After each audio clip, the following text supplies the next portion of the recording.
What's up, family? So today we look at the next portion. We looked at the origins of the separation. So now we look at the atonement as defense. You can do anything that I am asked. I am has asked you to perform miracles and has made it clear that miracles are natural, meaning there's something that comes accompanying life naturally. They don't take man-made effort. They don't take human effort to bring to fruition. They're natural. Just like the air that you breathe, just like the wind, the rain, the thunder, the lightning. You can't stop it. And if you tried to start it, it'd be a waste of your time. Miracles are natural. They are corrective. Miracles correct the errors that we have partnered with internally that become our outward expressions of chaos and separation in the physical form to show us the illusions that we partner with inwardly. Miracles are healing, self-explanatory. And miracles are universal, meaning that miracles can go anywhere. They're everywhere. They're all over the place. They speak every language. There's no barrier to a miracle. You can't be outside of miracle worthy because you're deaf, dumb, homosexual, heterosexual, black, white. They're universal. They go everywhere. There is nothing that they cannot do. There is nothing that miracles cannot accomplish. There's nothing that I am cannot accomplish. You can do all things through the power that is within you. That's something you've been quoting since you was a little boy and a little girl. But you only really hold on to it and use it as a fuel to push you forward through your goals when somebody is telling you that you cannot do it. It's crazy to use the greatest gift so pettily. There's nothing that they cannot do, but they cannot be performed in the spirit of doubt or fear. Doubt is a spirit. Fear is a spirit. We know both. Oftentimes we find ourselves split, divided, at war with ourselves, expressing that war with ourselves by hurling insults and attacks strategically at those around us that we are blaming for our own inner dysfunction that we've adopted ourselves and blame them for. They cannot be performed in the spirit of doubt or fear. And A Course in Miracles says doubt or fear, but it's funny because doubt is the source of fear and fear creates doubt. Both are illusions, but all illusions run together. You don't get to open the gate and close the gate and allow some illusions to come and keep some illusions out. If you compromise and you adopt one single solitary illusion, it comes with the host. It comes with all of them. All of them. When you are afraid of anything, you are acknowledging its power to hurt you. When you are inwardly afraid, spooked, scared, worried, concerned, alarmed, frightened, startled. We have a bunch of different words that we like to throw out to keep from saying, I was scared. You was scared. The man in the paper for murder, if he was honest, pulled the trigger because he was scared. Y'all called him tough. You called him a gangster. You called him a murderer. You said he was cutthroat. But he was scared. There is no one bigger than the phenomena of fear. If you are in your head trying to project a future from your past, thinking that you can know what's coming next, it comes with fear. There's a part of you that knows that you can't do this. So as you attempt to do it, it comes with doubt. And inside of this state that we so constantly reside, not even visit, reside. We visit this state of mind so frequently that it is not accurate to say that we visit it. It's more accurate to say it's where we live. We live inside of doubt and fear to the point that miracles that are natural to our experience on the earthly physical plane are short and far between. Why? Because you've set your whole system up on dysfunctional, illusional principles that has caused you to experience not this world as it was designed for you and as you were designed for it. You've been experiencing your imagination as the imaginary you that you created for yourself to escape the gift that you did not understand. Remember that where your heart is, there is your treasures also. Wherever your heart, there is your treasures also. Remember, we heard that in church, and we used to listen to sermons preached about that, 2 hour sermons about that. And I just would love to wrap it up the way A Course in Miracles does in one sentence. You believe in what you value. You don't value anything that you think is not real. You're not afraid of anything that you don't believe is actually in existence and can harm you. Where your treasures are, there your heart is also. Wherever your heart is, there your treasures are. However you say it, it's the same thing. You got to get over words and start to lock in to principles. You have to be able to see truth in whatever form it's in. You got to be able to take whatever people are giving you, whatever you're giving yourself, and reduce it down to the truth principle at its core. As you seek truth, you will find truth in every expression.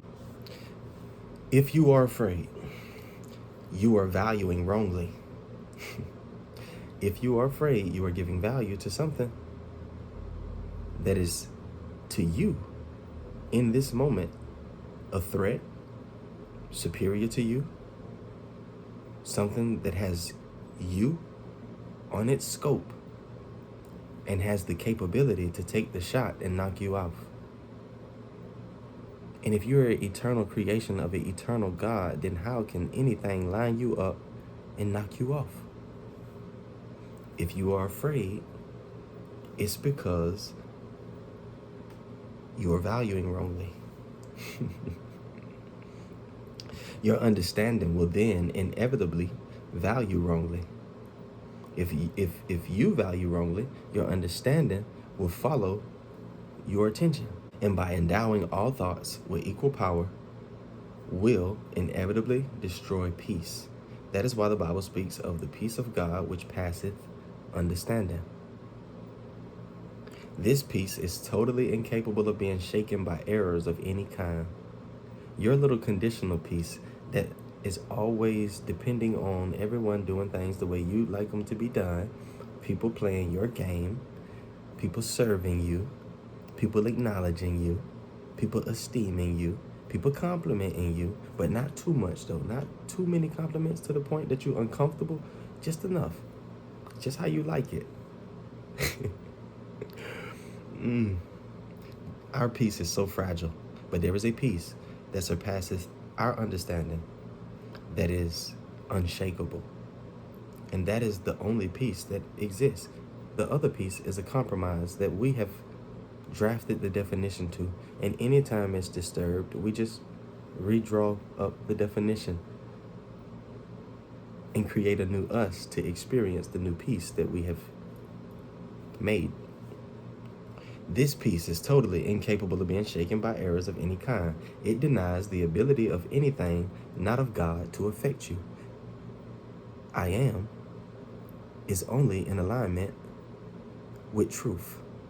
I am knows that there is nothing outside of you. God within you denies all of these illusions that you are partnered with, and I am continues to move forward in the awareness that there is nothing that can affect you. This is the proper use of denial. It is not used to hide anything, but to correct error. Denial is not used as a defense against an attack from the outside. Denial should be utilized as a defense against the attacks that you launch on yourself inside of yourself, that you defend yourself from when other people come and say that you're doing something silly. You be denying the wrong things. You want to deny the things that other people believe about you, when you should be denying the illusions and the errors that you believe about yourself. It is not used to hide anything, it is used to correct error. It brings all error into the light. And since error and darkness are the same, it corrects error automatically. If that's the case, then that means that every time we deny what we think we know, the light is shined on what it is that we believe within us, and it is either exposed as folly or it remains in the light and it allows us to know that it and the light are of the same substance, which is truth and love. True denial is a powerful protective device. True denial is a powerful protective device. You can and should deny any belief that error can hurt you. You should deny any belief that error can hurt you. You should deny any belief that something that you believe or think you know has the power to hurt you. This kind of denial is not a concealment but a correction. Your right mind depends on it. Denial of error is a strong defense of truth, but denial of truth results in miscreation. See, you've been denying truth and you've been miscreating. But when you deny the illusions, it'll lead you to creation naturally the way you were intended. The projections of the ego have all stemmed from you denying truth. You will deny truth and come up with something that is a reflection of your past as a judgment for someone standing in your present, and guarantee that in your future, you deal with the same thing again. In the service of the right mind, the denial of error frees the mind. Denial of error frees the mind. So what is the mind in bondage to? What is the mind a hostage of? If denial frees the mind, the right mind, of error, that means that as you thought you knew, your mind was a captive of the errors that you thought were real. When the will is really free, it cannot miscreate because it recognizes only truth. You can defend truth as well as error. You can defend whatever you like, but only one is beneficial and advantageous for you. The means are easier to understand after the value of the goal is firmly established. It is a question of what is it for. Everyone defends his treasure and will do so automatically. Somebody telling you you're defending yourself and you're saying, no, I'm not. You started defending yourself before you ever became conscious of being under attack. It's automatic. We do this without even realizing that it's happening. The real questions are, what do you treasure and how much do you treasure it? Do you really treasure truth, or do you treasure how other people view you and describe you to others? Do you value being good and wholesome and loving to others, or do you value people telling other people that you're a good person? What is it that you really treasure? Do you know? Have you wrote it down? Have you ever seen it on paper? Or is it something that you have on the air list that's always morphing with your emotions? Once you have learned to consider these questions and to bring them into all your actions, you will have little difficulty in clarifying the means. The means are available whenever you ask, and you can, however, save time if you do not protract this step unduly. The correct focus will shorten it immeasurably. You got to stay focused. It's literally telling you, don't bring your divisive nature over here. Don't pick up a high esteemed goal. Don't pick up something that is real. Oh man, that's nice. That's commendable. I'm glad you're getting into that. And then a week later, you done put it down because you're distracted with what you used to be doing. You're gonna have to die to the old way to begin to experience a newness, the newness that you say you want.